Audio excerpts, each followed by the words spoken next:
শ্বেতা, এই নে। হ্যাঁ, ও তো মরে গেছে। আরে ও তো চলে গেছে, তাড়াতাড়ি করে এখানে আমি লিপস্টিকটা ভরে নেই আর আবারও মরে যাওয়ার অভিনয় করি। এই সুইচ বোর্ডটা এখন ওর পাশে রেখে দেবো, তাহলে সবাই ভাববে ও শক খেয়ে মারা গেছে, আমার কোনো দোষ হবে না। এখন ওকে একটু মেকআপ করে দেবো। এই তো হয়ে গেছে, এখন একটা ছবি তুলে নেই, সবাইকে তো প্রমাণ দেখাতে হবে। শ্বেতা, এসব কি করে হলো? ম্যাম, এই দেখুন ভিসবি আর এই দুনিয়াতে নেই। ভিসবি। হ্যাঁ, বাচ্চারা পুলিশকে কল করো। আচ্ছা ম্যাম। ভিসবি ওঠো। হ্যাঁ ম্যাম, এই দেখুন শ্বেতা।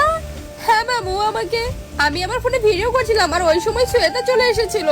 হ্যাঁ ম্যাম, এদিকে শুনুন। ঠিক আছে ভিসবি, এরপর কি হয় তা দেখার আগে তুমি যদি মহান আল্লাহকে ভালোবেসে থাকো তাহলে ভিডিওটিতে লাইক করে চ্যানেলটিকে সাবস্ক্রাইব করে দাও। আর যদি লাইক সাবস্ক্রাইব না করো তাহলে ভেবে নেবো তুমি মহান আল্লাহকে ভালোবাসো না, আর কমেন্টে তোমার নাম লিখে যাও। হ্যাঁ ম্যাম, তাড়াতাড়ি পালা শ্বেতা এখান থেকে।